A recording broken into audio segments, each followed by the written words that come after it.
जय हिंद दोस्तों। आज हम लोग बात करेंगे चैट जीपीटी के बारे में। चैट जीपीटी यूएसए का जो मेडिकल लाइसेंस का एग्ज़ाम है उसको क्लियर कर दिया, गूगल का जो इंटरव्यू है उसको क्लियर कर दिया, और इसने कई एमबीए का जो एग्ज़ाम है उसको भी क्लियर कर दिया। लेकिन ये यूपीएससी के प्री में ही आके फेल हो गया। मेंस की हम बात नहीं कर रहे हैं दोस्तों। मेंस में कई एग्ज़ाम होता है, जीएस पेपर 1, जीएस पेपर 2, 3, इस तरह से कई एग्ज़ाम होता है, इंटरव्यू होता है। हम मेंस की एग्ज़ाम की तो बात ही नहीं कर रहे हैं, ये प्रीलिम्स में ही जाके फेल हो गया। चलिए आपको डिटेल से बताते हैं कि ये चैट जीपीटी क्या है, कैसे काम करता है। चलिए इसके साइट पे चलते हैं। सबसे पहले आपको गूगल पे आके सर्च करना पड़ेगा चैट जीपीटी। चैट जीपीटी मैं सर्च कर लेता हूँ। चैट जीपीटी आपको अगर खोलेंगे तो आपको शुरू में ही मिल जाएगा चैट जीपीटी। तो मैं इसको ओपन कर लेता हूँ, चैट जीपीटी। तो ओपन करने के बाद आप नीचे जाएंगे तो आपको मिलेगा ट्राई चैट जीपीटी। तो इसमें ओपन करेंगे तो आपको लॉगिन करने बोलेगा। मैं ऑलरेडी इसमें लॉगिन कर चुका हूँ। ईमेल आईडी से लॉगिन करने बोले या तो नंबर से लॉगिन करने बोले, तो मैं ऑलरेडी लॉगिन कर चुका हूँ, तो मेरा डायरेक्ट खुल जाएगा। आप इसमें चाहे जो भी क्वेश्चन पूछ सकते हैं। जैसे कि मैं इसको पूछ लेता हूँ कि सन की फॉर्मेशन कैसे हुई, या तो ब्रह्मांड की उत्पत्ति कैसे हुई। ऐसे कुछ क्वेश्चन मैं इससे पूछ लेता हूँ। चलिए पूछ लेता हूँ। तो देखिए ये हमें पूरा जवाब देने लगेगा। जैसे हमने इसको पूछा ब्रह्मांड की उत्पत्ति कैसे हुई, तो ये हमें पूरा समझाने लगेगा, पूरा डिटेल से पूरा इन्फॉर्मेशन देते जाएगा। हमें पूर्ण रूप से देखेंगे तो हमें बिग बैंग थ्योरी देखेंगे तो समझाने लगेगा पूरे ब्रह्मांड में कैसी उत्पत्ति हुई। तो धार्मिक रूप से भी समझाने लगेगा। मैं इससे कुछ और सवाल जैसे पूछ लेता हूँ कि क्या ब्रह्मांड बेकार है। आप चाहे तो इसे रोक सकते हैं, तो मैं इसे रोक देता हूँ और फिर एक सवाल पूछता हूँ इससे कि क्या ब्रह्मांड बेकार है। इसको फिर डेटा देता हूँ मैं, देखिएगा ये फिर हमें बताएगा। मैंने इससे पूछा कि क्या ब्रह्मांड बेकार है, देखिए फिर ये हमें बता रहा है। फिर मैं इससे अगर पूछ लेता हूँ, देखिए इससे कि क्या आप इसे प्रूव कर सकते हैं कि बेकार नहीं है सो, तो ये हमें फिर जवाब देगा। देखिए मैं इसे रोक देता हूँ ये जवाब क्वेश्चन को, फिर एक क्वेश्चन पूछता है इसको। अब जितना इसमें डेटा देते जाएंगे ये जवाब देते जाएगा, जवाब देते जाएगा। मैं फिर इससे जवाब पूछ लेता हूँ, कैन यू प्रूव इट। ये हमें फिर जवाब देते जाएगा। इस तरह से आप इससे चाहें तो जितना भी क्वेश्चन चाहें उससे पूछ सकते हैं, ये पूरा जवाब देते जाएगा आपको। ये चैट जीपीटी एक बूट है, इससे आप बात कर सकते हैं, इससे क्वेश्चन पूछ सकते हैं, ये सब बताएगा। लेकिन ये मत समझ लेना कि ये आदमी की तरह सोच सकता है। ये आदमी की तरह सोच नहीं सकता दोस्तों। इसका जितना भी देख सकते हैं जो डेटा है वो 4-5 सोर्स से लिया गया है। इसका 60% जो डेटा है दोस्तों, वो 60% डेटा कॉमन क्रॉल से लिया गया है। कॉमन क्रॉल की अगर बात करें दोस्तों तो ये एक ओपन इन्फॉर्मेशन है। यहाँ बहुत सारे आर्टिकल, रिसर्च पेपर आपको मिलेंगे। सारी इसका संग्रह बोलेंगे, कंपाइल करके रखा गया है। इसका सारा का चीज़ों का कंपाइल मिल जाएगा दोस्तों कॉमन क्रॉल में। इसी के साथ अगर बात करें तो इसका अन्य डेटा जो है वो वेब टेक्स्ट 2 से लिया गया है। वेब टेक्स्ट 2 एक अजीब वेबसाइट कहेंगे दोस्तों।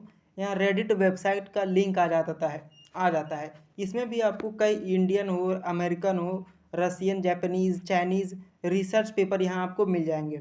इसके बात कहें तो जो कई ऐसे बुक जो ह्यूमन के द्वारा लिखा गया है उसके भी रिसर्च पेपर को लिया गया है।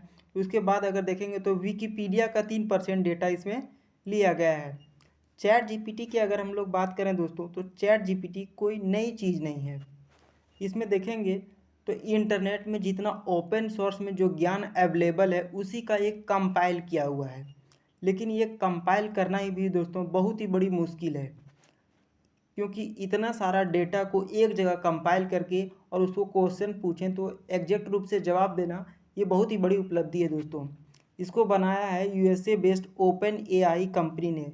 इससे पहले ये कंपनी एक चीज़ और बनाई थी दोस्तों, डेल.ई के नाम से। इसमें ये पेंटिंग बनाती थी दोस्तों। इससे मैं एक और सवाल पूछ लेता हूँ कि इंडिया का कानून क्या कहता है कॉपीराइट को लेकर। चलिए पूछ लेते हैं। तो हमने इससे पूछा कि इंडिया का कानून क्या है कॉपीराइट को लेकर, तो ये हमें इतना डिटेल से बताना शुरू कर देगा।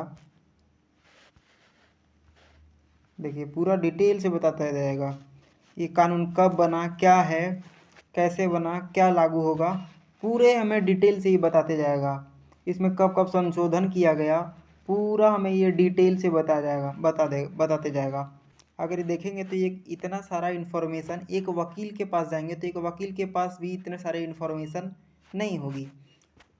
लोग कहते हैं कि चैट जीपीटी जो है वो नौकरियां खा जाएगा। अगर मेरे अनुसार देखें तो हम नौकरियां तो नहीं खाएगी, लेकिन लोगों को चैट जीपीटी के साथ मिलकर काम करना पड़ेगा। अगर कोई चैट जीपीटी के साथ मिलकर काम नहीं करेगा तो वो पीछे रह जाएगा। जैसे आज की दुनिया में अगर कहें कि कोई ऐसा देश है जो बिना नेट के चल रहा है, तो ऐसा पॉसिबल ही नहीं है।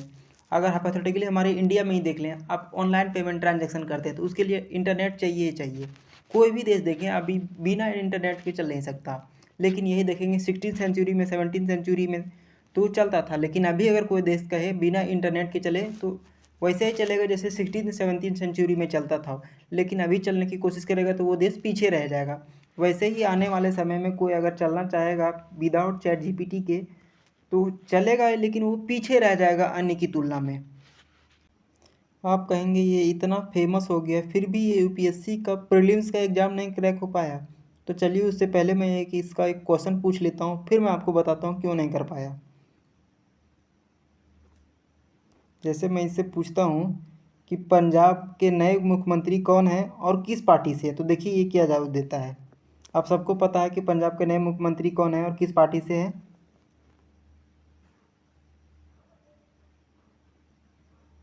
देख सकते हैं ये क्या जवाब दे रहा है।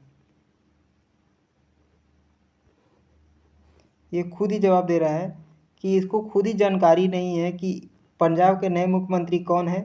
इसका जो जानकारी है वो सितंबर 2021 के कट ऑफ से पहले का, उसके बाद का इसका जानकारी नहीं है। तो चलिए फिर डिटेल से समझते हैं। चलिए डिटेल में समझते हैं इसमें हुआ क्या है। तो बेंगलुरु बेस्ड एक इंडियन मैगजीन है, उसने क्या किया कि जो यूपीएससी प्रीलिम्स 2022 का क्वेश्चन है सेट ए पेपर 1 का सेट ए जो है उसका इसने 100 क्वेश्चन पूछा चैट जीपीटी से। और इसमें देखेंगे तो प्रीलिम्स में पूछा जाता है geography, economics, history, ecology, general science, current affair, कई चीज़ें पूछी जाती है इसमें दोस्तों यूपीएससी में। तो ये सारे जो क्वेश्चन था वो पूछा चैट जीपीटी को, और चैट जीपीटी ने जो आंसर दिया दोस्तों उसमें केवल 54 सही थे, और चैट जीपीटी का जो अन्य क्वेश्चन थे वो गलत थे दोस्तों, रॉन्ग थे। तो अगर देखेंगे दोस्तों तो चैट जीपीटी जो वो एक जनरल स्टूडेंट से भी की तुलना में अगर यूपीएससी प्रीलिम्स का एग्ज़ाम दे रहा होता तो फेल कर जाता दोस्तों। एक जनरल स्टूडेंट से स्कोर से भी इसका बहुत ही कम था। अब बात करते हैं कि क्यों इसका कम था दोस्तों। तो चैट जीपीटी के जो करंट सेक्शन का जो नॉलेज है वो लिमिट है दोस्तों सितंबर 2021 तक की। और अगर देखेंगे यूपीएससी में तो कई ऐसे क्वेश्चन रहते हैं दोस्तों जो एग्जैक्टली बहुत ही हार्ड रहते हैं दोस्तों, क्योंकि उसको अगर 2-3 चीज़ों को कंबाइन करके अगर पढ़ेंगे तो उसका क्वेश्चन मिलेगा दोस्तों, जो चैट जीपीटी खुद ऐसा सोच नहीं सकता दोस्तों। क्योंकि आज तक इंसानों ने ऐसी कोई चीज़ नहीं बनाई जो इंसानों की तरह सोच सकते हैं। इसके बारे में अगर कहें दोस्तों चैट जीपीटी के बारे में तो एक एडवांस टैप रिकॉर्डर दोस्तों, और ये कुछ नहीं है, लेकिन ये बहुत ही इम्प्रेसिव है दोस्तों। इसमें अभी बहुत ही इम्प्रूवमेंट की ज़रूरत है। अगर इसमें इम्प्रूवमेंट हो जाता है दोस्तों, और भी बहुत सारी इम्प्रूवमेंट जो गलतियां हैं अभी निकल के आ रही है, तो ये बहुत ही यूज़फुल होगा इंसानों के लिए दोस्तों। अगर इस पर कोई और डेवलपमेंट आता है तो मैं ये अन्य वीडियो लेके आता रहूँगा। तब तक के लिए जय हिंद।